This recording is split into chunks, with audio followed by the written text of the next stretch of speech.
Eu acho que isso que você me perguntou sobre a expectativa dos Estados Unidos, cara, né, realmente quebrou tudo que eu tinha como visão de mundo, assim, de primeiro mundo, né? Que não é mesmo, realmente é um terceiro mundo com poder de compra. Olá, viajantes, aqui é a Manu. E aqui é o Mac, sejam muito bem-vindos ao ViajaCast.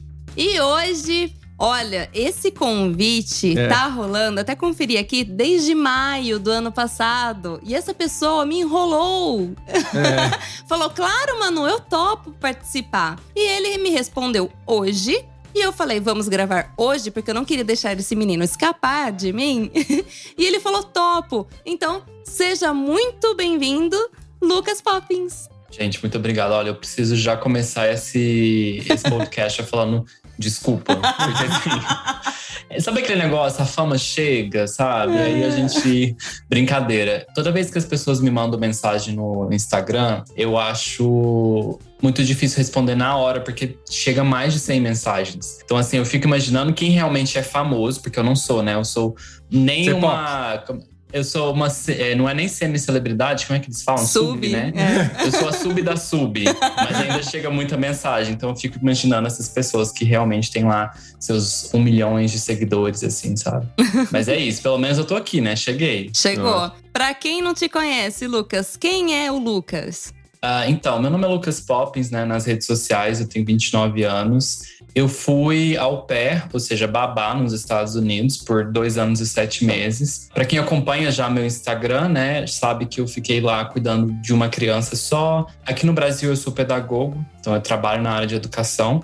Atualmente estou dando aula de inglês, inclusive para o pessoal que está querendo ir para os Estados Unidos ou até para a Europa. Também trabalho com teatro e música, apesar de estar um pouquinho afastado dessas duas coisas, né? Mas eu sou essa pessoa aí, um pouco extrovertido demais nas redes sociais e um pouco introvertido demais na vida pessoal. E é isso. Bom, a gente já ouviu falar pessoas que a gente acompanha que são bastante extrovertidas e tal, e que as pessoas tiveram contato com elas pessoalmente, falando, mas ele é introvertido, ele tem vergonha. As pessoas ficam chocadas, elas falam assim, não é a mesma pessoa, né? Eu falo assim, só que acaba que a gente acaba criando mesmo um personagem nas redes sociais, né? Sim. Que é uma coisa que inclusive a gente pode falar depois, mais pra frente. Eu até tava comentando com o Mac, né? Que uma vez eu tava assistindo a Tata Werneck e ela recebeu, acho que foi a Juliette. E aí ela falou assim, você participou do Big Brother, vai, me entretenha. E ficou olhando pra cara dela. Porque eu falei assim, mano, e é bem isso, né? Um humorista, né? Você faz humor. Também, Né? Porque a gente morre de rir com você. É bem engraçado. E aí eu fico imaginando, a pessoa quando olha pra você, esquece que existe o Lucas da vida normal, né? Do cotidiano. E aí olha pra você e fala assim, vai, beleza. Conta uma piada aí. Faz um meme. Isso, exatamente. Eu fico imaginando quem é realmente humorista que trabalha com isso, né? Que faz stand-up e tudo. Gente, essa pessoa ela não deve ter vida social, assim, no sentido de que todo mundo espera que ela esteja rindo o tempo todo. Porque isso acontece comigo. E assim, eu não me considero engraçado, mas as pessoas me consideram engraçado. Então, eu fico meio nessa dualidade. Eu preciso ser engraçado agora? O que eu tenho que fazer, sabe? Eu fico meio… pra onde eu vou? Aí eu faço meme, né? Porque meme… Eu tô rindo da besteira do outro, né? Na verdade. Com certeza. Bom, a gente vai conversar hoje de uma coisa que eu sabia que existe, mas que é muito difícil, que é um homem sendo au pair, né? Porque normalmente a gente devia falar de meninas, né? Sim, a maior parte. Inclusive, a gente já gravou aqui no ViajaCast falando sobre vida de au pair com uma menina. E aí, assim, tipo, eu quando fui para os Estados Unidos também, eu só conheci meninas au pairs. Então, eu acho muito interessante. Eu acho que meninos também podem. E a gente vai… O Lucas tá aqui para provar isso. E vamos falar também um pouquinho desse sonho americano que o pessoal tem tanto. Eu, quando fui para os Estados Unidos, foi por causa de um sonho americano. Então, bora falar sobre isso. Partiu? Partiu.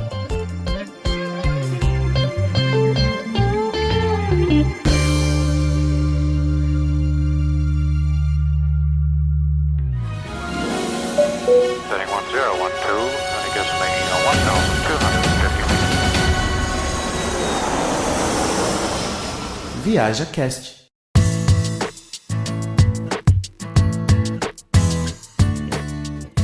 Lucas, vamos lá. Vamos partir desse sonho americano. Você, quando teve a ideia de ir para os Estados Unidos, era um sonho americano? Nossa, essa pergunta. Gente, eu adoro fazer esse conteúdo agora, mais desromantizado, eu acredito, né? Sobre a questão dos Estados Unidos, principalmente. Porque o que eu tinha antes de ir para os Estados Unidos era uma vontade de conhecer um outro lugar, um país, né? Que até então era uma visão de criança, de adolescente, que sempre consumiu muito conteúdo americano, né? Todo mundo, né? Hollywood e toda a questão que a gente já sabe de música, enfim. Só que quando a gente chega lá e que você não chega em uma cidade, morando já numa Nova York da vida, por exemplo, em Manhattan, quando você não está em um bairro do subúrbio que é muito rico, você acaba indo para um lugar como eu fui, que foi Baltimore. Que fica onde? Fica no nordeste dos Estados Unidos também, a 1 hora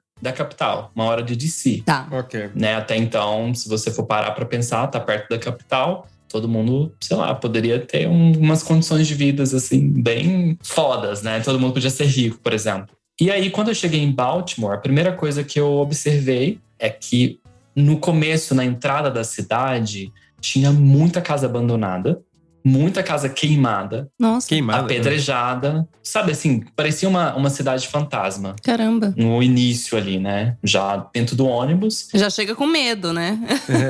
Já chega com medo, porque, tipo assim, o primeiro impacto que eu tive foi chegar numa cidade fantasma, praticamente, né? No início ali do comecinho da cidade. Dentro de um ônibus, os ônibus nos Estados Unidos, quando a gente tá falando de ônibus de viagem, eles são péssimos. Então, assim, já começou aí o meu primeiro impacto, né? Ônibus ruim. Aí, quando você entra numa cidade que vai ser a cidade que você vai morar, um monte de casa abandonada, quebrada e tudo. Falei, gente, cadê o país de primeiro mundo que eu tava esperando, né? Sim. Porque até então o sonho americano pra mim era estar numa cidade com aquelas casinhas todas bonitinhas, o jardim verde, enfim. E aí eu já tive o meu primeiro impacto aí. E aí eu acho que isso foi bom ter acontecido desde o início, porque aí eu comecei a ter um olhar diferenciado para tudo que eu via, né? Então, assim, se eu fosse, sei lá, se eu fosse andar de ônibus, eu ia estar prestando atenção no que estava acontecendo ao meu redor, qual o tipo de pessoa que frequenta o transporte público, Uhum. né? Qual o perfil dessas pessoas, quem é que realmente está num carrão, quem é que não está no carrão. Então eu fui tentando desmistificar essa ideia do sonho americano. Então, desde 2018, eu fui buscando o que era o sonho americano para quem já está nos Estados Unidos, né? E não para quem está saindo do Brasil para ir para lá. Uhum. Aí eu fui percebendo que não existe, né? Na nossa visão, o sonho americano, sei lá, é ter a casa, ter o carro, o jardim, que você falou. É um poder aquisitivo, né? Mas ter isso, né? Ter Sim. concluído, de ter pago isso. Eu imagino que seria o sonho. Ter concluído o financiamento da casa. Né? Mas eu não sei se é bem assim lá. Eu imagino que não, né? Porque o pouco que eu sei não é bem assim. Exatamente. A questão é, quando você... Porque, assim, as pessoas quando estão indo para o au pair, principalmente, a gente fica em um ciclo, né? A gente fica dentro de um grupo muito específico. E você tenta entrar em outros grupos, como grupos de americanos, e você não consegue, porque eles são muito fechados, né? Para fazer amizade. Mas eu consegui encontrar algumas pessoas que eu pude me conectar, que são americanos. Eu fui parar num apartamento de uma amiga minha, americana, que ela compartilhava esse apartamento com mais de 4 pessoas. Acho que eram umas 5 pessoas nesse apartamento. E era um apartamento muito bagunçado. E aí, assim, quando eu fui conhecendo essas pessoas, os americanos, né? Fui fazendo amizade com essas pessoas e perguntando para eles qual era o estilo de vida que eles tinham, o que eles já tinham adquirido, né? Durante a vida. Não assim, diretamente, mas assim, conversando mesmo, né? Tendo um diálogo. Aí eu fui percebendo que a maioria estava com dívida,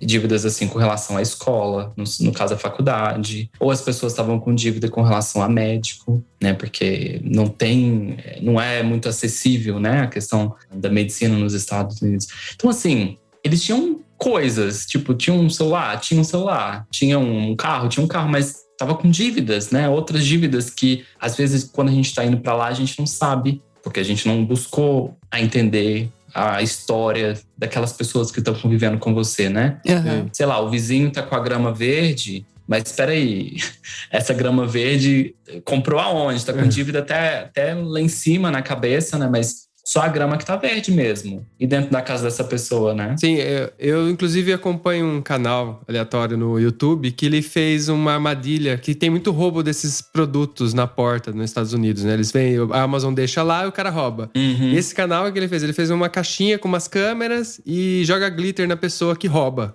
aquela caixinha. É bem básico, assim, mas é bem legal. E aí, você acaba vendo o interior da casa das pessoas que roubam. E são casas com acumulador, sabe? São todo mundo muito acumulador. São casas cheias de coisas que não servem pra nada, porque a pessoa não usa, ela só vai acumulando, né? E talvez seja uma realidade que a gente não enxerga, porque a gente só vê o filme, só vê a notícia, coisa filtrada, né? Chega pra gente, não chega a realidade. Né? Você vê o lado bom. Eu lembro, por exemplo, que a gente, no prédio que eu morei, tinha TV lá pra doar, aspirador. E eu vejo, tipo, as coisas sobrando, assim, coisas na embalagem. Então, realmente, só que daí as pessoas moram amontoadas, tipo, em 5, como você falou, tipo, dentro de um apartamento super pequeno, tipo, cada quarto tinha 2 pessoas, tinha gente morando na sala também. E aí eu ficava olhando assim e falava, gente, mas é aquele negócio, né? A qualidade de vida, né? A pessoa, o mais importante é o iPhone na mão.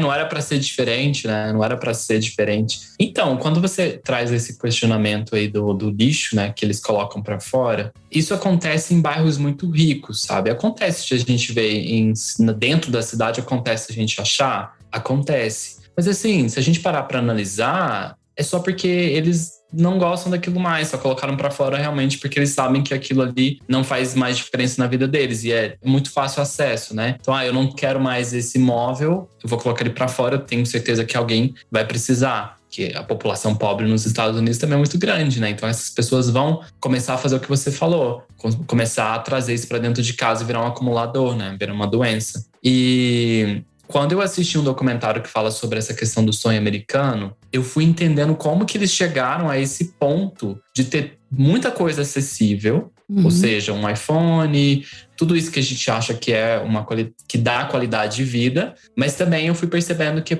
por questões óbvias, assim, de você não tem tantos direitos trabalhistas, aí quando você vai olhar para a questão da saúde é muito caro. Então, assim, te deram o poder de compra, mas te retiraram muitas outras coisas, entendeu? Então, assim, você acabou comprando, achou que tinha comprado 1 dúzia de ovos, mas pegou só 3 ovos, entendeu?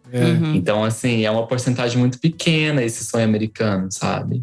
É muito difícil a gente falar isso para as pessoas, porque brasileiro, quando tá indo para os Estados Unidos, a gente acha que a qualidade de vida é essa. É você ter o poder aquisitivo. Ponto. Mas espera aí, até que ponto isso é benéfico? Você comprar um monte de coisa, isso tá te trazendo prazer momentâneo, né? Você sabe que é interessante você falar isso, porque, Gi, assim, tem quase 5 anos que a gente mora aqui, né, na Itália. E a Europa é muito diferente nessa relação, né, da América em si. Que eles visam mais qualidade de vida. E aí, eu fico olhando… Lógico assim, não posso generalizar toda a Europa, mas aonde a gente vive é assim, pelo menos. Mas aí, a gente olhando daqui, eu vejo que o Brasil é uma cópia, assim, dos Estados Unidos. O Brasil quer ser igual, sabe? Assim, como maioria, né? Não todos. A gente importa muita cultura dos Estados Unidos no Brasil. Isso você vê claramente daqui, a gente consegue ver que tem essa importação, sabe? É essa preocupação em ter as coisas, né? Tipo, objetos. Então, as pessoas estão cada vez mais dando prioridade em ter um objeto que é caríssimo. O brasileiro paga muito caro por tudo. E isso virou prioridade e educação tá de lado, saúde tá de lado. Tipo, beleza, o Brasil ainda tem saúde pública, tem escola pública, mas, né? Você consumindo. Então, assim, quem quer ter de qualidade tem que pagar e pagar muito caro. Então, assim, eu não vejo tanta diferença assim dos Estados Unidos nesse ponto. Então, eu acho que depende muito. É que nem você falou, não dá pra generalizar. Sim, mas claro. acho que depende muito do tipo de estilo de vida que você quer ter.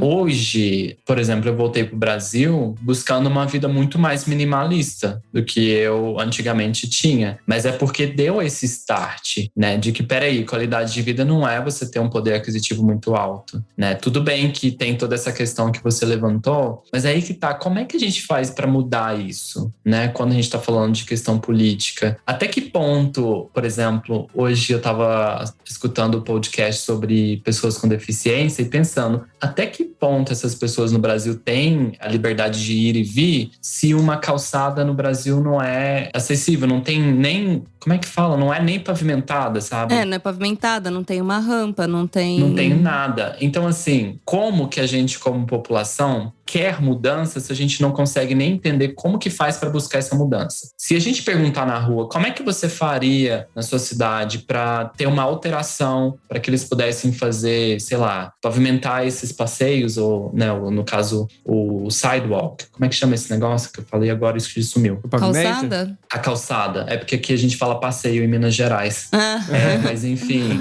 Como que a gente, como população, consegue se organizar para que mudanças aconteçam naquele ambiente que a gente está vivendo? Eu moro numa cidade que a segurança é boa, tá entre as cidades lá mais seguras do Brasil. Só que mesmo assim ainda tem, né, essa questão do furto e tudo isso que acontece, mas é uma questão de estrutura. Como é que a gente faz para mudar essas questões? Obviamente que a gente não consegue sozinho, mas como população, como grupo, a gente conseguiria. Né? Mas é isso que falta organização política, organização de grupo, que é uma coisa que a gente está perdendo ainda mais para chegar mais próximo dos Estados Unidos, que é o que você falou. Quanto menos a população age, que aqui a gente ainda consegue fazer uma manifestação. Nos Estados Unidos isso é visto como uma coisa ruim, negativa, né? Não sei se vocês sabem, mas por questões históricas, os Estados Unidos foram deixando de fazer manifestações, até mesmo porque já teve até questão do próprio governo mandar bombas em manifestantes na época, não sei, há muitos anos atrás. Por quê? Porque essas pessoas estavam manifestando por coisas que eles viam que estava errado, tipo salário, questão de qualidade de vida no trabalho, né? Então, a gente não pode deixar isso perder, sabe? A gente tem que estar sempre em cima dos governantes, dos prefeitos e todo mundo, porque senão vai realmente virar uma coisa bem parecida, ainda mais parecida com os Estados Unidos, sabe? Tanto é que quando começaram a falar da privatização do SUS e tudo isso, é para ficar dependente, né, das pessoas ficarem cada vez mais dependentes, como elas são nos Estados Unidos, né? Sim, você consegue ter um controle maior. A Europa em si, ela tem realmente, que você tinha falado aí no começo lá, que a gente tava conversando, da qualidade de vida, né? E a gente meio que vive isso e enxerga isso. Por exemplo, a briga do italiano é a comida. O italiano briga, mas é por comida. E aí a gente fala, comida, não sei o que tem, mas é que eles querem que o produto seja feito na região, quer saber a procedência. Então você vê que a briga tá totalmente fora de contexto. A gente tá falando de outra coisa, tá ligado? Eles não estão preocupados. As pessoas ainda têm iPhone aqui, facilmente, tem acesso às coisas. Não é tão barato ter uma casa, mas é possível ter uma casa, se você trabalhar tudo aqui. Mas eles, não, eu quero uma comida mais saudável, eu quero ter mais tempo no trabalho, para trabalhar menos e ganhar a mesma coisa. Mas sabe o que eu vejo também? Outro dia eu tava até vendo um cara na internet, o cara vende… É do marketing digital, assim. E o cara tava falando sobre… Lógico, ele vai vender riqueza, né? Porque para as pessoas empreenderem e para ficar ricas, né? O que vende, né? Um sonho, né? Um sonho sempre vende. E aí ele tava fazendo até essa crítica de pessoas que vão pra Europa pra virar faxineiro, pra virar operário. Só que assim, né? Nem todo mundo tem o sonho de ser rico. E eu acho que é uma questão de tipo assim… Beleza, tem gente que tem sonho de ser rico, ok, bom… Good for you, né? Mas… quem quer ter só uma vida tranquila? Tem gente que só quer ter segurança. Por exemplo, pra gente, o mais importante é segurança. É segurança. Então tem que ver onde que tá o valor de cada uma dessas pessoas, né? Então a gente tá falando aqui de sonho americano, mas de repente pra pessoa é muito legal ela ter, tipo, ser praticamente um outdoor, né? Cheio de marcas, né? Pra ela é importante isso, é onde tá o valor dela. Se pra gente o valor está na segurança, a gente não vai se importar em ter um emprego que não é tão brilhante assim, dos holofotes, né? Que não dá status, mas ter uma vida tranquila e ter a nossa vidinha aqui, comer bem, eu poder sair sozinha e não ter medo de alguém me agarrar ou me assaltar ou apontar uma arma pra mim. Você viu que ela falou comer, né? A Itália é assim, não tem. Ele não consegue fugir da comida aqui. Que aliás, eu sei que você reclamava da comida nos Estados Unidos. O tempo todo. Agora que eu tenho seguido umas pessoas que não estão mais nos Estados Unidos e que são americanos, eu consigo perceber que a fala deles, né, é sempre a mesma. Qualidade na questão da produção do produto, né, no caso da comida. Então eles falam muito assim. Ontem mesmo eu tava numa live no TikTok com uma mulher, uma americana. A gente tava conversando e ela tava falando assim, sabe o que eu gosto? Que ela tá no Brasil agora, ela não tá nos Estados Unidos. Ela encontrou um marido brasileiro e tá aqui. Que geralmente é o contrário, né? A gente que vai pra lá. Sim. E ela tá aqui morando em Brasília. Ela fala assim que ela ama o Brasil pela qualidade dos produtos que a gente tem no supermercado, até mesmo no que a gente acha assim desses mercados abertos, né? Das feiras. E aí ela falando que isso para ela é ótimo, que ela ama estar aqui no Brasil por essa qualidade de questão de alimentação. E isso eu achei muito interessante, porque realmente, estando nos Estados Unidos, eu reclamava muito sobre comida. Porque eu sempre gosto de falar que meu signo é de touro, então touro já tem uma ligação com comida. E se a gente não tá feliz com comida, você pode ter certeza que todo mundo que tá perto da gente vai ficar infeliz também, porque a gente vai fazer o inferno. Na vida dessa pessoa. É o famoso desculpa que eu te disse enquanto eu estava com fome, né? Exato. Porque assim, eu não sou uma pessoa ansiosa, nervosa, não sou de perder o controle. Mas se eu tiver com fome, pode ter certeza que as pessoas vão me odiar. Elas vão me odiar. A Manu, ela se controla se ela não tomar café. Se ela tiver tomado café e ficar com fome, acabou. Sai de perto que ela fica impossível. Tem que dar comida. Eu viro taça. Tem que dar com um pedaço de pau, assim, de distância, assim, ó. Pega ali. Mas sabe que quando a gente para pensar e analisar, porque assim, como eu sou pedagogo, eu tenho pesquisado muito sobre essa questão do cérebro, né, da criança. Os nossos primeiros contatos, principalmente com a nossa mãe, com a nossa origem, é através da nossa boca, né? Ou seja, com a comida, o leite materno e tudo. Então, geralmente, os nossos primeiros momentos de afeto é com a comida, né? Então, através dali você sente o amor. Então, assim, porque cada um percebe o amor de uma forma. Então, a comida geralmente é uma forma de você analisar uma comunidade e tudo pela forma que eles se alimentam. Tanto é que quando a gente está falando sobre os italianos, por exemplo, né, eles têm muito essa ligação com a comida, porque a gente começa a perceber que isso é o forte, desde muito pequeno, né? Sim. Então, assim, o que a gente precisa analisar é que essas coisas que às vezes parecem ser muito pequenas pra gente, enquanto no Brasil, lá fora elas se tornam coisas gigantescas. Alimentação, às vezes o simples toque, né? Porque nos Estados Unidos as pessoas não são muito de abraçar, de ter essa coisa do brasileiro, do calor brasileiro mesmo. Então são coisas que foram me incomodando também, junto com essa questão do sonho americano realmente não ser uma coisa mais presente na sociedade de hoje, atual.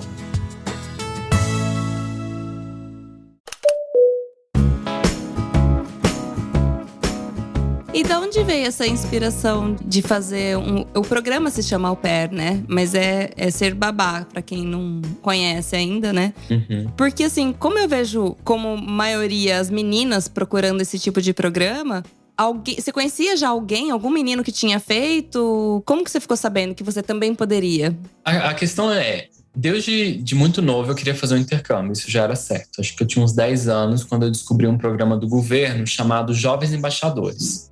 Inclusive existe até hoje, para quem quiser pesquisar depois. Jovens Embaixadores é para criança que estuda em escola pública, né? Uhum. E que já tenha um nível de inglês aí interessante para procurar o programa. E aí, nessa época, meu pai e minha mãe falou que não, tipo, você tá muito novo, como assim você tá querendo ir para os Estados Unidos? Então, filho único, é muito complicado os pais deixarem a gente fazer alguma coisa antes da gente chegar nos 18. É verdade. Então, quando eu tive a oportunidade de ir por esse intercâmbio, não tive mais, né? Porque cortaram as minhas asas, como eu gosto de falar. Eu gosto de dramatizar, porque a gente que escreve, a gente gosta disso. Aí, com o passar dos anos, essa questão do intercâmbio abafou, fui vivendo a minha vida, mas chega um momento que isso não sai da nossa cabeça. Essa vontade, né, de criança, de sair do Brasil, de explorar o mundo, não sai, não acabou. E aí foi quando o senhor Google e mostrou quais eram os intercâmbios mais baratos. Porque, gente, não tem dinheiro para sair do Brasil, a gente vai querer programa mais barato. Então, com certeza. fui pesquisar. O Au Pair era um desses. Inclusive, eu acredito que seja o mais barato até hoje, né? Levando em consideração custo e tempo. Tá. Sim. Você pode ficar 1 ano ou até 2 anos. 24 meses você pagar, sei lá, 6 mil, entre aspas, 6 mil reais, É de graça. é de graça, praticamente, né? Você recupera essa grana, né? No fim das Se contas. você fizer bico lá, Não, já no primeiro mês, praticamente, você já pagou o intercâmbio todo, entendeu? O restante que vier é só lucro, dependendo se você já tem os pré-requisitos. E assim, foram passando pessoas na minha vida que umas já fizeram au pair, outras conheciam um programa de au pair. Eu lembro que em 2017, quando eu terminei um namoro, eu comecei a fazer muita viagem pelo Brasil, né? De conhecer São Paulo, mais da cidade de São Paulo, de ir sozinho mesmo para poder conhecer. Fui para Manaus, que é uma coisa que geralmente as pessoas não gostam, não fazem muito, né? Não é que não gostam, mas às vezes nem sabem o que é Manaus. Não tá na rota, né? Não tá na rota. E foi um lugar incrível, que me abriu a oportunidade de conhecer já uma pessoa que estava fazendo intercâmbio no Brasil, que veio da Austrália. Que demais! Eu fiquei tipo, como que as pessoas estão vivendo fora da minha bolha, né? Uhum. Estão fazendo várias coisas que eu nunca imaginei que elas fariam. E aí, quando eu tive a oportunidade de ir para esses lugares, fui conhecendo pessoas que me levaram a um outro intercâmbio, que inclusive é um que a gente chama de Work Exchange, né? Que são esses programas de trabalho voluntário, por troca de hospedagem e alimentação, o voluntarismo. E aí eu encontrei o Worldpackers. Famoso. O Worldpackers é uma plataforma, né, que o pessoal pode procurar também para poder fazer esse tipo de trabalho voluntário. Em São Paulo foi o primeiro contato. E aí, com isso, eu tive a brilhante ideia em 2018 de ir para Recife como Worldpackers. Então, eu fiquei 1 mês em Recife. Que legal. E lá, eu conheci muita gente. E dentro dessas pessoas, conheci au pairs também. Tipo, pessoas que já tinham ido pro au pair. E aí, eu já tinha fechado, antes de ir pra lá, pra Recife, eu já tinha fechado o programa em 2017, porque eu tinha uma amiga bem próxima que estava nos Estados Unidos. Então, assim, sabe quando tudo vai encaminhando? Sim. Peraí, tô terminando a faculdade agora em 2017 de pedagogia, trabalho com criança já há quase 6 anos, né, nesse tempo. Então, peraí, tudo tá me levando ao au pair, né? Porque, tipo, já tenho experiência com criança, já tem tudo au pair. Já falava inglês? Já falava inglês, já dava aula de inglês, inclusive. Não, é maravilha. Então você foi bem tranquilo pra lá. Daqui a pouco a gente fala sobre essa questão do tranquilo. A gente define melhor essa palavra. Defina tranquilo. Porque tranquilidade não é o au pair. Essa é uma coisa que eu já coloquei na cabeça. Então, assim, esse processo foi de muita construção. Eu não fui pro programa de au pair da noite pro dia. Eu acho que o programa de au pair, ele foi entrando na minha vida aos pouquinhos. Trazendo essas identidades, assim, olha, fulano tá no au pair. A sua faculdade tem a ver com criança. Todo um processo. E aí, quando chegou em 2018, quando eu fui para Recife no início do ano, em janeiro, já tinha pago o programa, metade do programa em dezembro de 2017. Quando eu voltei para casa, eu não queria estar mais aqui. Essa foi a questão. O bichinho picou. Pepa, peraí. Recife me abraçou tão bem, pessoas do mundo inteiro, uma galera, sabe, vindo com a Isaac também, uma coisa louca, um monte de intercâmbio. O que é isso que tá acontecendo? Falei assim, gente, é minha hora de sair pelo mundo, conhecendo, né? O Worldpackers é uma plataforma incrível, só que eu não tinha dinheiro para poder sair por aí. Eu cheguei aí no meu emprego e falei para minha patroa tudo que tinha acontecido. Falei assim, olha, eu quero sair, porque eu quero fazer isso, isso e isso. Ela falou assim, você tem dinheiro para fazer isso tudo que você quer? Eu falei, não tenho dinheiro. Precisa jogar na cara? Ela jogou na minha cara, mas isso foi muito bom, porque por ela ser uma mãezona, assim, como patroa, né? Ela me abriu o olho, ela falou assim, se você não tem, você vai trabalhar aqui até você conseguir esse dinheiro. Que legal. Né? Para você concluir esse sonho tão esperado aí que você tá querendo. E aí, gente, foi uma coisa muito louca, porque eu fechei, né, a agência em 2017, 2018, em janeiro eu fui para lá, não fiz mais nada nesse mês de janeiro, e em fevereiro eu falei assim, já que ela deu esse toque, agora eu preciso realmente começar a minha aplicação no programa de au pair, porque até então só tinha pago metade. Agora eu preciso tá. entregar a documentação. E aí foi o mês de fevereiro inteirinho, entregando documentação, correndo atrás de pessoa para assinar papel, comprovando que eu tinha experiência com criança. Quando chegou em março, eu fiquei online na agência, porque para quem não sabe, é como se fosse um Tinder. Você entra, cria o seu perfil, a agência do Brasil conecta com a agência dos Estados Unidos e você precisa dar um match com uma família, conectar com essa família, né? Tem um episódio que eu acho que a pessoa deve ter falado sobre isso aqui, né? Também, né? Sim, ela comentou como que é que tem uma entrevista, né? Com a família. E isso é todo um processo. Você tem que entregar um monte de papelada, comprovando até que você tem todas as vacinas. Nossa, gente, é um monte de papel. E no final, você tem que ficar lá esperando a boa vontade de uma família entrar no seu perfil e conversar com você. E aí é esse processo que demora muito, né? Nossa, e ansiedade. Que é passivo, né? Exato. Você tá esperando alguém dar um match com você, pra vocês conversarem. E depois, no final, você dá um match com essa pessoa também, com essa família. E março passou, nada de match. Aí foi março, abril, nada de pessoas entrando no meu perfil, né? Então aquela expectativa de família entrando. E aí quando deu por volta de… no finalzinho de abril… Não, em maio eu conversei com essa família, que foi a família que deu o match comigo. Caramba, levou alguns meses pra dar um match, né? 3 meses. Deixa eu te perguntar só uma coisa antes de você continuar. Existe um limite de tempo no sentido, a agência chega a devolver seu dinheiro caso não dê match? Então, né? Até então, quando você assina o contrato, você tem 1 ano pra poder dar um match com uma família. Uhum. E acredito que o primeiro contato é que você não tem esse dinheiro de volta. Porque assim, você paga metade. Tá. E aí a outra metade você só paga depois que você dá um match. Ah, Então ok. esse dinheiro que você já investiu, você não vai ver ele mais, né? É, que você tá pagando pelo serviço deles acharem uma família pra você, né? Exatamente. Isso aconteceu em qual ano mesmo? 2018. 2018. Ok, não quero saber porque tem a pandemia chegando aí, né? Nessa história.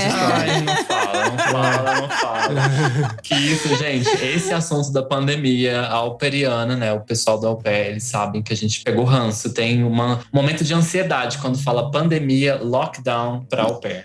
Nossa, meu Deus. Mas aí, você foi pra lá. Ai, deu match.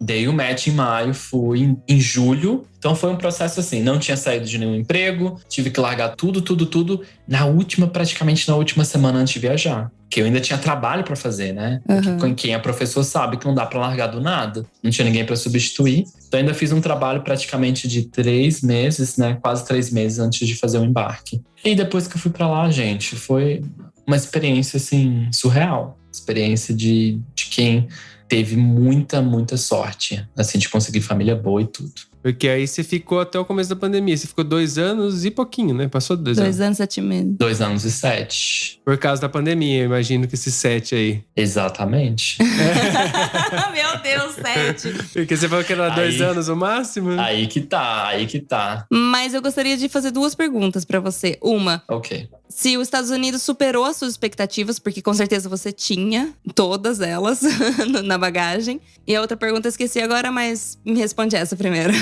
Ok. Pelo contrário, eu não tinha expectativa alguma. Olha. Não tinha. Eu não tinha. Sabe por quê? Eu acho que desde o início, quando eu comecei a pesquisar sobre o au pair em si, né? Eu já sabia o que podia vir de coisas boas e coisas ruins. Né? Ou seja, a experiência podia ser tão boa quanto foi a minha, ou muito ruim, como já foi de várias au pairs que eu converso. Mas a questão dos Estados Unidos… Mentira, eu vou falar a verdade. Os Estados Unidos eu tive um baque, assim. Tipo, um impacto muito grande. Pelas questões que a gente já começou a falar. Sim, quando você chegou. Chegar numa cidade, tá tudo quebrado. De ter muito lixo, né? Principalmente em Nova York, quando eu cheguei, tava no verão. Um fedor de xixi horrível. Ah, é? Eu falei, gente, que isso, né? Tipo, o que tá acontecendo? Passou o trio elétrico aqui, né? Tá tendo carnaval? Né? Uma das coisas que eu fiquei de boca aberta é que quando eu fui pra Boston, tipo, tinha muito rato. E uns ratos muito gigantes, assim. Era muito grande. Eu fiquei muito assustada. Eu viralizei um vídeo no TikTok postando uma realidade dos Estados Unidos que ninguém mostra, que foi um vídeo de Nova York. O pessoal ficou chocado, porque realmente, gente, os bichão lá, uns ratos enormes, sabe? São. É muito grande, parece um guaxinim, na verdade.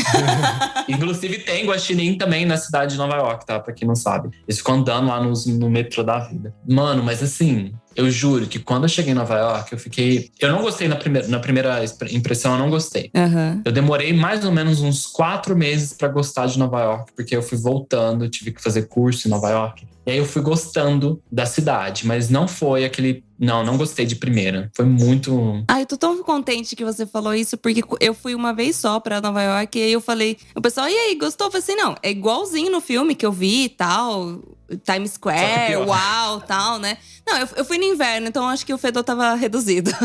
Ah, sim. Eu fui em dezembro. Mas eu não gostei. Muito barulhenta, muita gente, tipo… Não gostei. caos. E aí o pessoal assim, sério que você não gostou? E tem gente que fala, nossa, eu sou apaixonada, meu Eu lugar sou. no mundo, gostaria de morar lá. Eu falei, não, gente, eu não moraria em Nova York.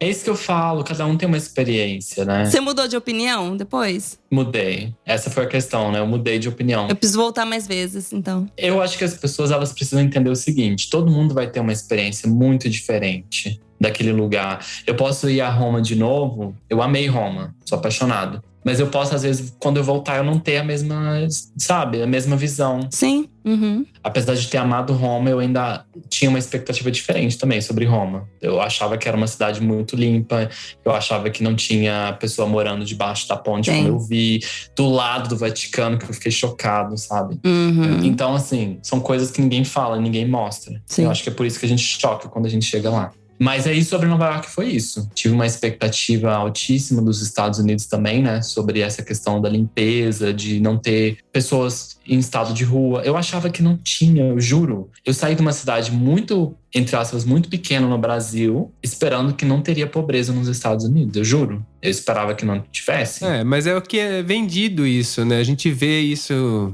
no filme e tal, dá a impressão que não tem. No máximo do filme que a gente vê é aquela galera com o tambor pegando com fogo, né? Esquentando a mãozinha com aquela luvinha. É verdade. Que é clássico de filme. Isso aparece. Mas isso é o máximo de pobre que a gente vê em filme, né? Porque mais que isso, você não vê. É. E se a gente parar pra pensar, isso é muito romântico ainda. É? Sim, sim. É romântico. Tipo, nossa, que legal, eu queria fazer parte dessa ganguezinha que tá ali colocando a mão no fogo, sabe, pra esquentar. Mas peraí, eles não estão fazendo isso. As pessoas, pode até ter, né, esse grupozinho. Sim. Mas eles estão lá deitado no chão, naquele negócio do bueiro, porque dali do bueiro sai aquele vento quente. Não sei se vocês sabiam, né? Sim, sai aquele vapor, sim. Sim. Aí também tem, né? Ah, mas é tipo, quando você assiste Todo Mundo Odeia o Chris, por exemplo, ele é de uma família pobre nos Estados Unidos. Ele vive no subúrbio. É, mas não é tão… O pai trabalha em 2 empregos pra poder manter. Então, tipo… Mas não é uma visão ruim. Só que não é uma visão ruim, né? Parece que eles têm tudo ao mesmo tempo. Você não vê sujeira na série, você não vê nada disso. Você vê a galera, tipo, humano, assim, né? Que é o estilo deles lá, mas só isso. Isso é muito engraçado, porque eu nunca assisti. Eu já assisti umas partes bem aleatórias.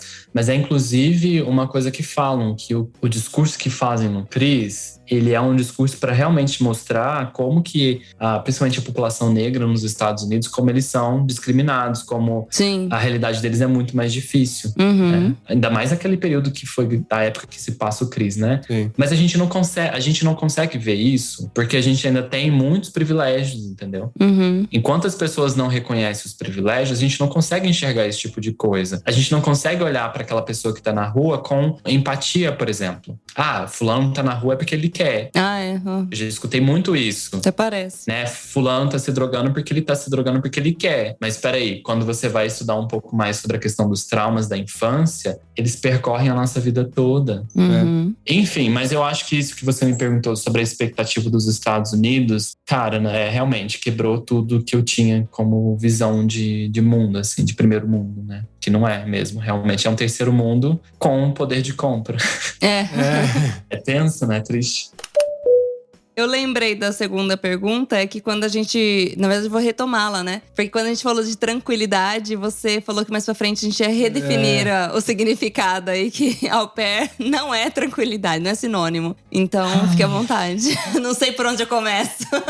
Por onde eu começo? Então, primeira coisa que eu preciso falar pra todo mundo que tá querendo ser au pair, é uma experiência única. Não tem como você comparar a sua experiência com a minha, como de quem tá indo morar fora do Brasil. Tem gente que vai, por exemplo, para a Itália e você pode ter certeza que não vai ter a mesma visão que vocês estão tendo agora, morando aí na Itália. Claro. Né? Às vezes a pessoa vai ter até uma visão melhor ainda do que vocês têm, ou pior. Sim. Mas o que acontece com o programa de au pair? Hoje em dia, eu entendo que a gente é uma mão de obra barata. Ponto. Sim. Não é um programa de intercâmbio cultural, porque você passa 45 horas da semana trabalhando. Isso não é cultural, isso é um programa de trabalho, pronto. Uhum. Mas o que a gente compra é a questão da cultura. Que não tô falando que não exista, porque não tem como você ir para um outro país e não ter uma imersão na cultura. Mas é a cultura da exploração, entendeu? Sim. Porque você tá ganhando pouco, Uhum. né? Apesar de você ter pago pouco para o intercâmbio, você ainda está ganhando muito pouco pelo trabalho que você faz, que é muito trabalho. Sim. 9 horas por dia durante 5 dias da semana, para quem está no Brasil, já está às vezes acostumado com essa carga horária, Uhum. você volta para sua casa, você não mora com seu chefe, Exatamente. É. entendeu? Você tá voltando para sua casa, você pode fazer qualquer coisa, você pode respirar, que ninguém vai ficar incomodado, né? Isso falando de um lugar de privilégio, tá, gente? Que eu moro numa casa com 2 pessoas. Obviamente, quem mora já num lugar que tem que dividir, né, a parede com o mesmo quarto com 2, 4, 5 pessoas, isso é uma outra visão de mundo. Uhum. Mas assim, você tá num país que não é o seu, falando uma língua que não é a sua, comendo comida ruim, eu acho que Voltemos à comida. A comida pegou, hein? voltemos. Tudo leva você a ter uma outra visão do que é o programa, entendeu? Uhum. Por mais que a minha família fosse boa, por mais que eu tivesse só uma criança, porque independente do número de criança que você tenha, você vai receber o mesmo tanto, Uhum. entendeu? Você deu sorte, então. Praticamente sim. O que eu não sei, vocês não têm filhos, né? Não. Pois é, uma criança só, às vezes ela dá mais trabalho do que 2, 3, porque você tem que ter todo o trabalho com uma, entendeu? No sentido assim, você tem que fazer tudo pra ela. É, não tem as outras crianças pra brincarem com ela, né? É você pra que tem que interagir. brincar. É. Você que tem que brincar. Então, assim, eu acordava às 6h30 da manhã, às vezes no início do meu intercâmbio, pra poder fazer o papel de entertainer, assim. Eu era praticamente o palhaço que ficava lá pulando, brincando, tocando música. Eu gosto muito disso, tá? Não me entendam mal. Uhum. Mas no sentido de que eu tinha que fazer muita coisa para aquele menino. Eu não reclamo de nada, porque hoje em dia ele tá com quase 5. Ele começou a ler com 3 anos, para você ter noção. Caramba. Então, todo o processo que a gente teve ali de brincadeira, tudo isso incentivou e estimulou muito ele, Que legal. para ele ser a criança que ele é hoje em dia. Mas assim, gente, para quem não tá indo para os Estados Unidos com esse background, com esse passado de professor, com esse entendimento do que é, como é que fala? Desenvolvimento infantil, a pessoa ela vai pirar uma hora. Você tá indo cuidar de criança americana, não é, sabe, não é o seu primo ali da esquina que você pode falar qualquer coisa, que você pode fazer qualquer coisa, que pode colocar, tacar ele na televisão, como a maioria das pessoas fazem, né? Gente, a gente tá falando de uma realidade, assim, que a gente precisa entender que não é fácil. 45 horas de semana entretendo. Não é nada fácil. E se os pais delegaram pra alguém, é exatamente porque estão cansados, né? É. Eu já cuidei de criança que a mãe não trabalhava fora, estava dentro da casa e eram 3 crianças, entendeu? E ela me contratou porque não tinha conseguido au pair. Ou seja, né, mão de obra barata, que ela queria mão de obra grátis, gratuita, né? Porque no caso dela, ela fazia a troca cultural mesmo. Ah, você foi de graça? Não, eu não. Ela não, a Manu não. Ah. Mas a gente chegou a conhecer 2, né? Foi Duas au pair que trabalharam pra ela de graça, De graça. tipo, pela troca cultural só. Porque era um período menor. E aí a última não aguentou e vazou, assim. Mas aí ela ficava falando assim pra mim: ai, você pode ir por tanto? Tipo, o mínimo do mínimo do mínimo. Eu falava: não, por esse tanto eu não posso. Porque a pessoa quer, é o que você falou, mão de obra barata. Sim. Então, não é fácil. E eu acho interessante você falar isso.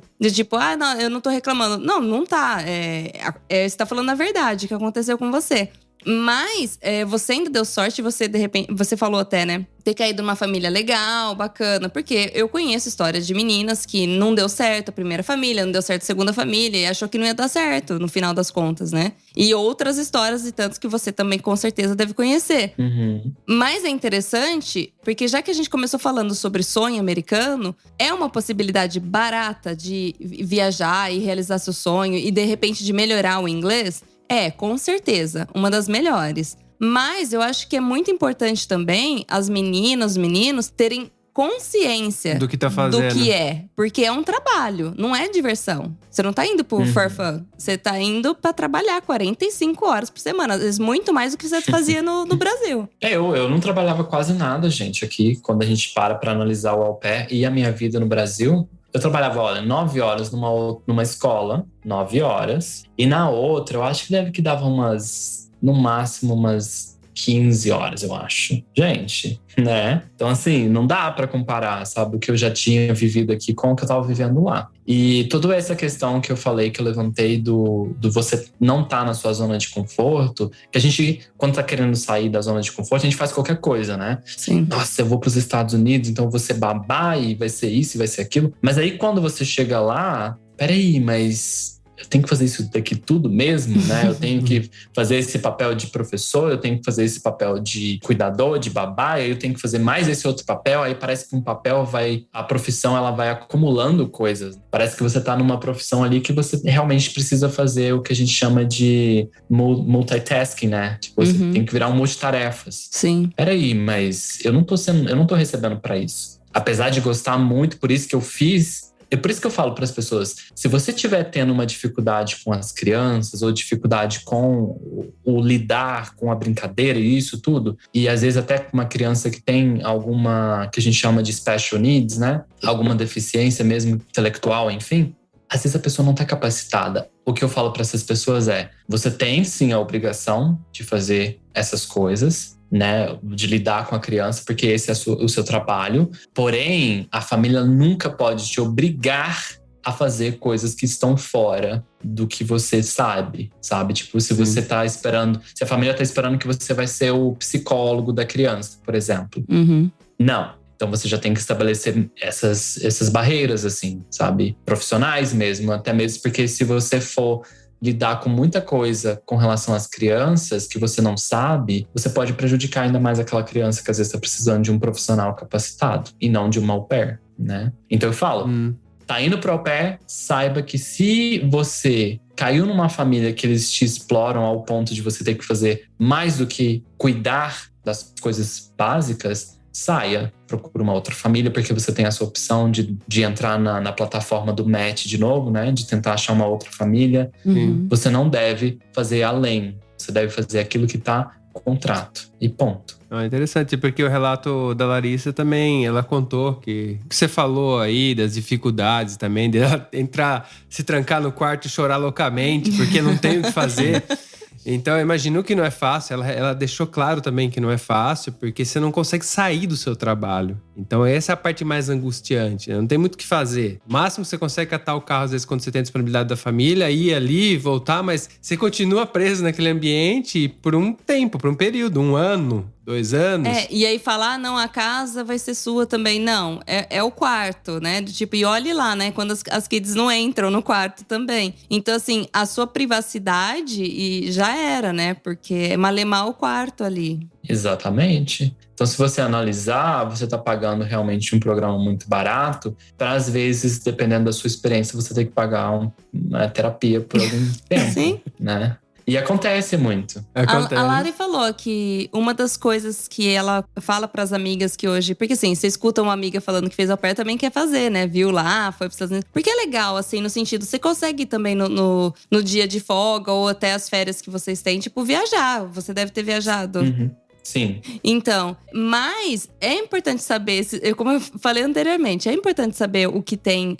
por trás, né? Ela falou assim, uma das coisas que eu fiz e recomendo pra todo mundo é terapia. Começou a fazer terapia. Exatamente. Ainda mais se for a primeira vez que tá longe de casa. Porque qual que é a idade pra fazer esse programa? De 18 a 26. Você não pode embarcar se você tiver 27, por exemplo. Agora você imagina uma pessoinha de 18 anos, nunca trabalhou na vida, às vezes. Nunca saiu do país, fala o inglês mais ou menos, vai pra um lugar que é a família desconhecida, tá penando pra aprender a falar inglês.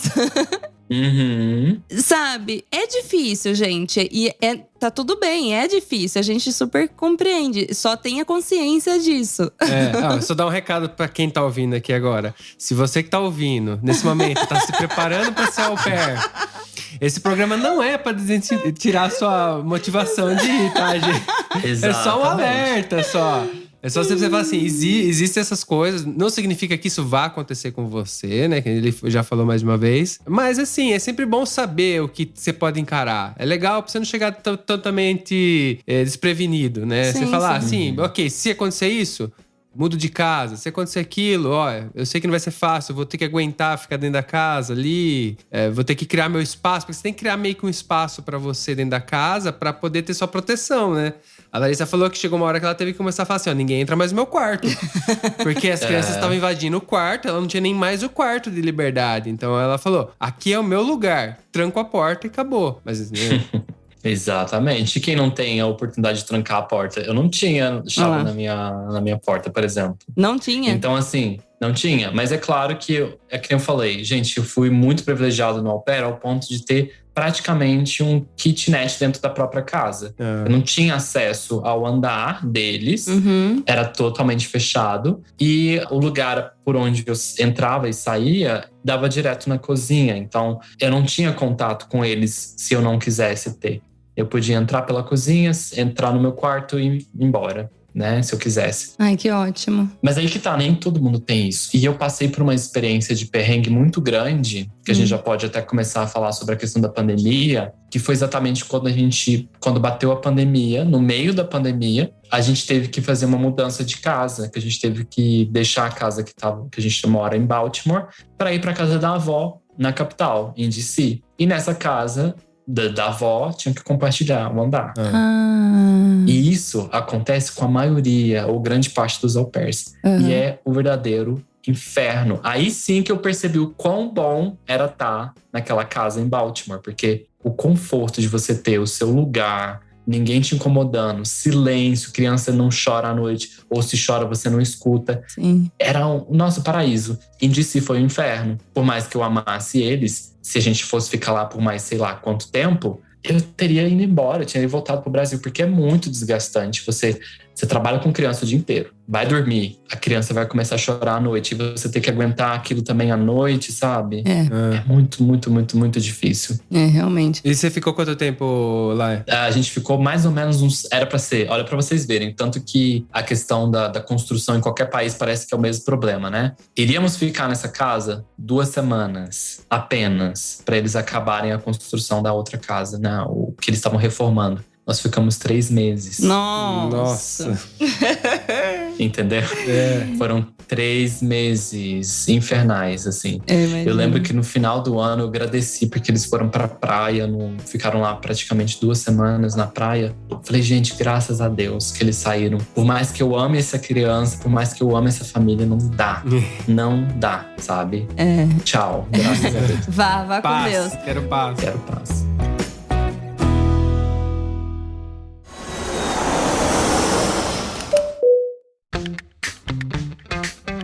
Pra gente já começando a encerrar esse episódio, a gente falou de todos os pontos que as pessoas devem saber, são negativos, entre aspas, que eu estou fazendo aqui. Mas também teve coisa boa. Então eu gostaria de encerrar esse episódio, essa conversa com coisa boa. Vamos erguer essa energia aí. Pra aquele lá que eu falei, ele não sair chorando daqui hoje. Não, ó. Gente, não desista. Existe uma esperança e uma luz no fim do túnel, no fim desse episódio. Aí ele responde nenhuma.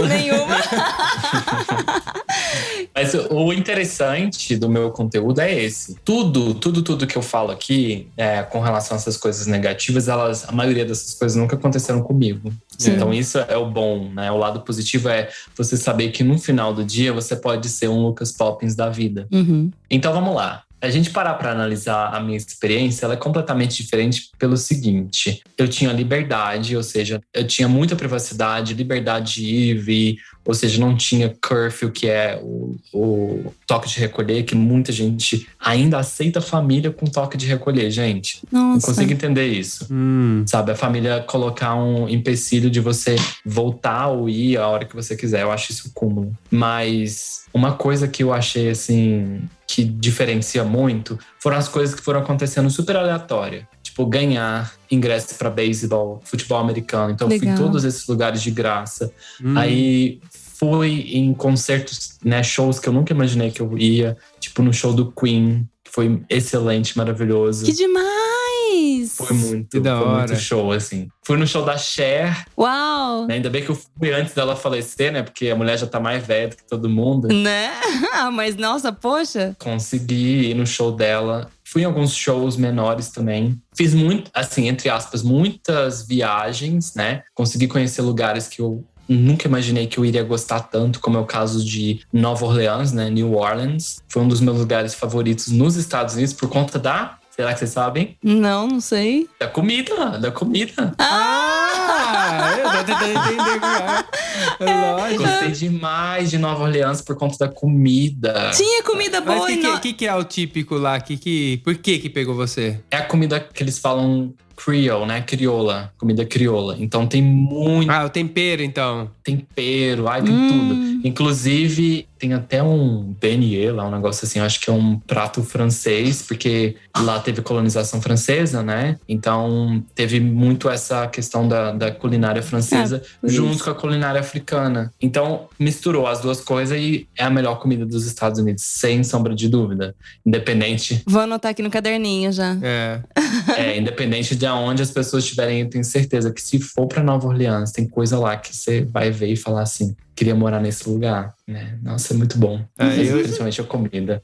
Eu assino embaixo, você falou que tem influência francesa. As experiências que a gente teve aqui na França também, eles mandam muito bem. De respeitar. Que são italiano e francês, são dois povos que, tipo, brigam. Faz qualquer coisa, mas não mexe na minha comida.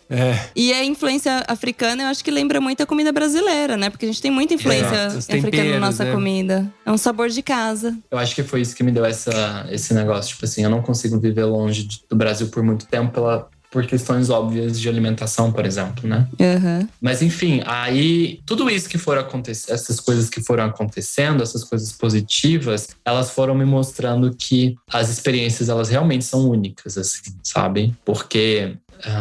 e uma outra coisa que eu gosto sempre de deixar muito claro é que, como eu sou filho único, não tenho irmãos, foi a oportunidade de ter alguém na minha vida que eu realmente me importasse, que não fosse somente meu pai e minha mãe. Que tivesse como se fosse um laço... afetivo. De sangue, assim, afetivo mesmo. Né? É como se fosse seu irmão pequeno. Exato, como se fosse um irmão. Que legal. Foi exatamente isso. E cheguei lá, a criança tinha 1 ano e 2 meses, né? Então, 1 ano e 4. Nossa. Então, eu praticamente criei um moleque. Que da hora. Então, assim, coisas que não são materiais, que eu poderia colocar aqui como coisas que a gente precisa colocar como positivo, então, são as experiências, sejam elas experiências afetivas ou experiências de lugares, né, assim, de visita e tudo, de visitação, de viagem, mas a viagem para dentro dessa questão do que é realmente ser um au pair. Para que a gente está ali? Quem são essas crianças? Por que a gente está indo, né, cuidar delas? Eu acho que quando a gente percebe que elas são muito mais frágeis do que a gente imagina, aí a gente começa a repensar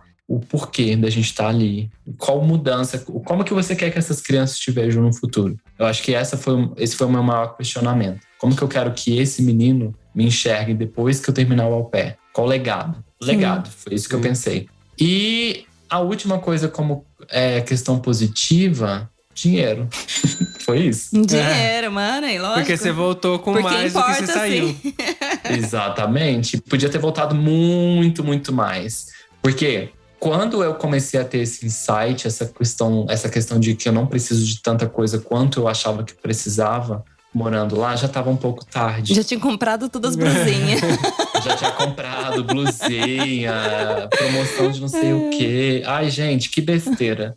Hoje em dia eu falo, se a gente tivesse educação financeira, eu acho que a minha experiência nos Estados Unidos voltando pra cá, às vezes eu não teria trazido apenas o dinheiro que eu trouxe. Foi mais ou menos uns 45 mil, assim, de enviar pro Brasil. Já convertido? Já convertido. Caramba, não, mas ok. é bastante. Eu tava pensando em 45 mil dólares, que seria muito dinheiro. Não, aí seria muito. Mas o au pair, coitado do au pair, né, gente? Vamos combinar. Coitado do au pair, né? Coitado, ganha lá menos de 200 por semana, é muito pouco. Aí você conseguiu voltar com uma boa grana, assim. Sim, você ajudou bastante. De comprar uma moto praticamente nova. Acho que tava praticamente nova mesmo. Então, assim, são coisas que o financeiro ajudou. Comprei, antes de voltar, eu consegui comprar até uma máquina de secar, que aqui no Brasil é caríssimo, né? Eu consegui comprar pra casa. Então, gente, é umas coisas que a gente fala assim, se a gente souber lidar com o que estão te entregando, com esse poder de compra, né? Você consegue fazer coisas realmente boas, assim, pra tua casa no Brasil ou pra família. Ontem tinha uma live, toda quinta-feira a gente tem uma live de desabafo, chama Desabafa Alice. As au pairs entram pra desabafar. E ontem teve uma questão muito triste, assim. Eu não vou terminar com triste, eu já volto no positivo, tá? Mas de que a menina realmente ela tava ajudando. Ela não fazia mais nada por ela nos Estados Unidos. Ela só mandava dinheiro pra ajudar a família no Brasil. Nossa. E isso pra mim é uma questão muito única, assim, pra quem tá nos Estados Unidos como au pair. É muito individual. Cada um vai fazer do dinheiro aquilo que realmente precisa fazer. Sim. Até você entender qual é o seu lugar nesse mundo. E é isso, eu acho que a última coisa, assim, realmente positiva sobre a experiência é essa questão de você entender que as crianças, elas realmente estão ali esperando que você seja, às vezes até o salvador dela. Que muita criança tem ali pais e mães muito ausentes. Talvez você seja até a única interação que ela tenha, né? Porque deve ver de iPad, e celular e televisão, né? Hoje em dia ainda. Dependendo da família, sim. Dependendo da família, é muito isso. Eu acho que depois disso, eu acho que dá para as pessoas repensarem também. Quem tava quase desistindo no final, tomou aquele golinha de esperança. Tem dinheiro. Money! É que nem eu postei um meme ontem. Essa é a última coisa que eu vou falar, Ju. O meme de ontem que eu postei é um cara com uma lágrima descendo, assim. E aí a legenda é tipo assim… Aí depois a lágrima vai subir de volta pro olho, né? Mas é quando o pessoal manda pra brasileiro que tá fora do Brasil assim… Pelo menos você tá ganhando em dólares. E aí quem tá fora do Brasil, né? O olhinho secando, assim, né? Porque não posso sofrer, tô ganhando em dólares, caramba. Sim, nessa hora a desvalorização é ok, né? Nessas horas Maravilhoso. Sim. Lucas, muitíssimo obrigado por você ter retomado lá na mensagem, ter reconsiderado o nosso convite e ter aceitado participar desse bate-papo, que foi muito legal, fluiu, e a conversa, quando é boa, ela passa muito rápido. Eu que agradeço. Eu sempre gosto muito de trazer essa visão do menino babá, né? Eu acho que, inclusive pelo meu nome não é Poppins na vida real, mas o Poppins vem da Mary Poppins, a babá da Disney, né? Porque eu gosto de tentar trazer para as pessoas que a gente pode realmente ter uma magia dentro da gente, aquela magia infantil, aquela magia da criança interior. Então eu gosto muito de trazer essa visão de que quem faz o mundo da gente somos nós mesmos. É essa criança que tá ali esperando que você a salve. Sim. Porque tem muita gente que vai guardando essa criança, né, interior, vai só trazendo um adulto, vai cada vez minimizando a dor que a gente tem ali dentro dessa criança. Mas eu acho que o Poppins, ele serve para isso, para mostrar para as pessoas que a gente ainda tem uma criança interior muito viva e que a gente precisa dar voz para ela, para que ela mostre para o mundo que a gente ainda tem a capacidade de mudança, sabe? É isso. E já que você falou do seu nome aí, quem quer te acha onde e como? Sim, no Instagram, em qualquer outra rede social, é tudo Lucas Poppins, P-O-2-P-I-N-S, da Mary Poppins, da Disney. É isso. Ok, eu também vou deixar na descrição desse episódio. Obrigada e vamos continuar se falando, por favor. Agradeço o convite e a gente se fala. Temos um programa? Temos um programa. Um beijo, galera! Tchau, tchau, galera. Tchau, gente. Até a próxima.